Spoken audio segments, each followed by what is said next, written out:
Okay, on this week's episode of the Art Mack Makes Show, the show for Graham and the fam where Mack makes art and also makes conversation, I have not been able to stop thinking about Mother Heidi's, that's what I call Heidi Klum, Mother Heidi's dress at the Cannes Film Festival. Are you kidding me? We're gonna be recreating that with some silk flowers on a Barbie.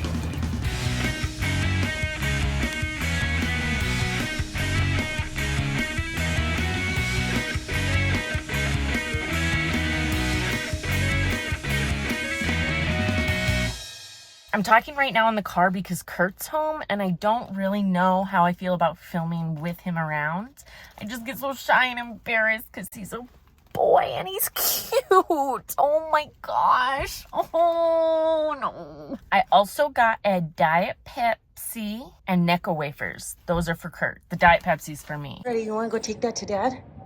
Do I get Neckos? Yeah, that's good. Best candy. You have so much Necco powder on your lips. Well, Here's the plan. We are recreating this Ellie Saab dress that Heidi Klum wore on the opening night of the Cannes Film Festival this year. It's made of these ombre organza flower petals that are arranged on the bodice to look like a giant flower, and it has this long, billowy train, which, by the way, all the press coverage on this dress is about how it violated the new Cannes dress code that says voluminous outfits, particularly those with a large train that hinder the proper flow of traffic of guests and complicate seating in the theater, are not permitted. But riddle me this. They said they would stop anyone who broke the rule from entering or walking the red carpet. And they didn't stop Heidi, so ipso facto, etc., Niña Pinta de Santa Maria, she didn't break the rule. That's Latin. Also, you guys, I don't think I've ever done a screen recording on my Mac that doesn't end with me having to Google how to stop a screen recording on Mac, because it will not stay in my brain. It's like command, control, something. I love how flowy and floaty this dress is around her body, and then bam, we have a leg moment, just to remind you that you're alive and that it is Heidi Klum inside this dress. See, this guy gets it. So first thing I did was go through my doll sewing patterns, and we're gonna make this dress from this Simplicity sewing pattern. This dress is very simple. It's just one kind of curved rectangle of fabric with 2 strips of elastic sewn on. And it would have been really, really easy to put together had Good Cat not decided he needed to be part of it. Are you kidding me? Okay, seriously. Ah! But I really couldn't get too mad at him. And you know why?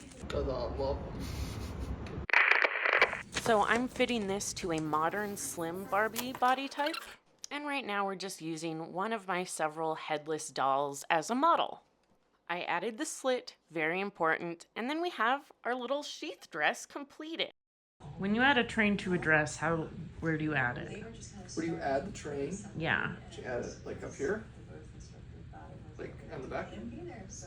Maybe. So I gave that a try. Yeah, that looks right. Okay, time for a quick check-in. It's getting dark, and I'm trying not to overthink this. So sorry, the lighting's gonna be bad because I'm not gonna take a bunch of time to do the lighting because I kind of want to finish this tonight. I did not finish this that night. Okay, here's where we are so far. It's really dark. Okay, I have to do this. Is ridiculous. I turned on one LED strip. Oh God, it looks so bad. Okay, whoops, right there. The train part, I'm doing a separate piece. This is cotton. I'm doing silk here because it's more lightweight and flows better. And then we're just gonna go and cover all of this in flower petals. I got a bunch of different flower options. Is this better lighting wise? I think this warmer color actually is closer to the color of her dress. Seeing how far we get with the petals, I might intersperse some of these. Let's get to it. I disassembled these flowers and then decided pretty immediately that I didn't like that creamy color. So we changed them out for these. A little brighter, a little more accurate to Heidi's dress, I think. So I'm just cutting these flowers in half and layering them up bottom to top. I'm lightly securing them with some glue. We can go back through later and actually sew everything on, but I think this is going to be easiest for now. And doing that basically took the rest of the night. But all good because I could let it dry overnight and so things wouldn't go falling off when I started to work tomorrow. Right, it is the next day, ready to get back into it. Let me show you how far we got last night. Y'all, it's coming out better than I'd hoped. I'm very excited about this. So I'm ending up using 2 bunches of flowers. Can you tell it's first thing in the morning? This is the first I've talked. 2 bunches. I could like soothe somebody with this voice. I could be the only baritone in the elf choir. Bring him down a whole octave. In a good way. Comparing them, I am very happy with how this is turning out. We really just need to connect the skirt to the rest of the dress. I do want to see if this is going to completely fall apart when I try to take it off the doll.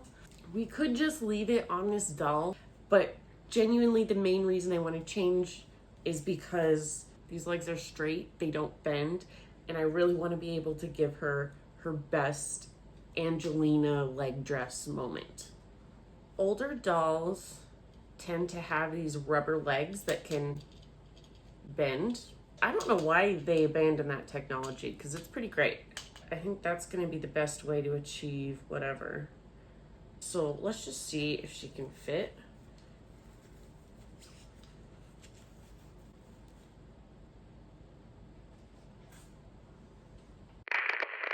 Why would I stop gluing now? Then I just connected the train to the dress and tried to get her propped up on this flimsy little Barbie stand. This came with my vintage little Debbie Barbie and it is useless. This pose is like she's about to run a marathon in this dress. You know what? She could if she wanted. So I think the marathon pose is happening because we can't shift a Barbie's hips like we can shift ours when we stand there, right? So like this versus like this. I need it to do this.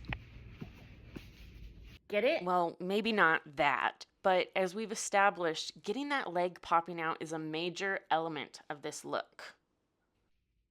Here's my idea. She needs a platform to stand on that her foot can set in. So I'm drilling 2 holes in this piece of wood. One of them is for her actual foot, and the other one is going to fit this piece of wood perfectly as the support part of the stand. Oh my gosh, never saw like that, girl. This is not a how-to channel.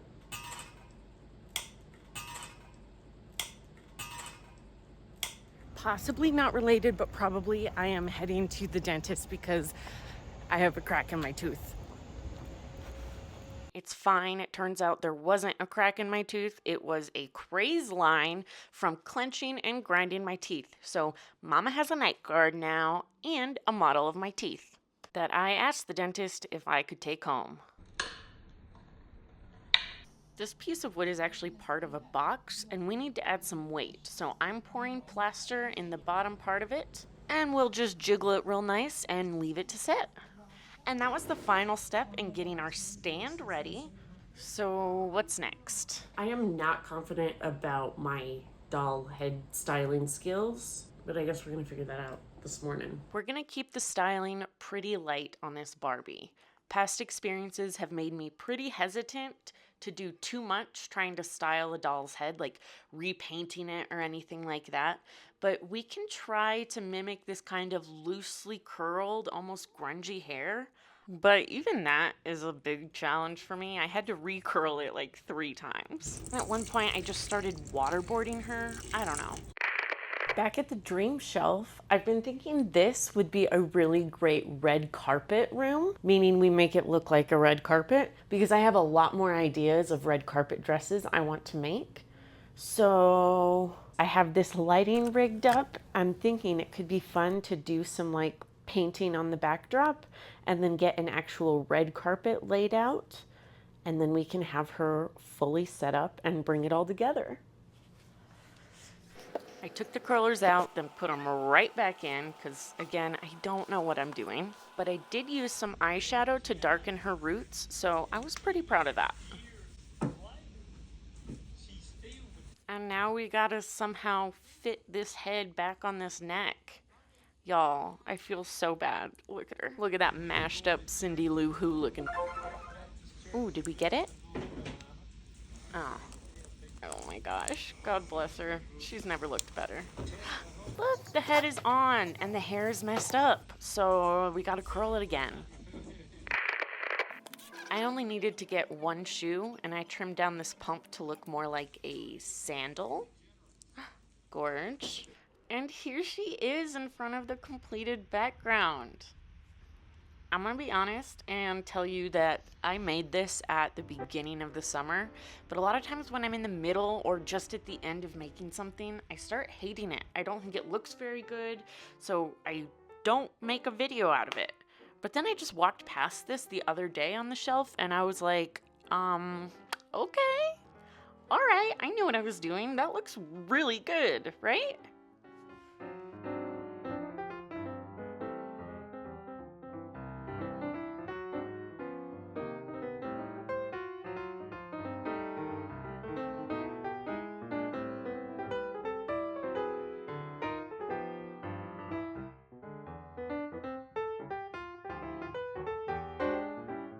Anyway, so here's a side to side. I'm happy with it.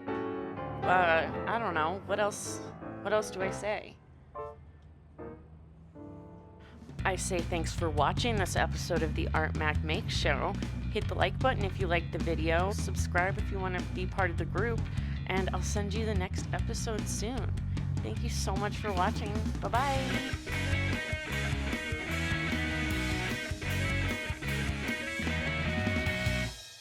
Mom and Dad are here to pick you up.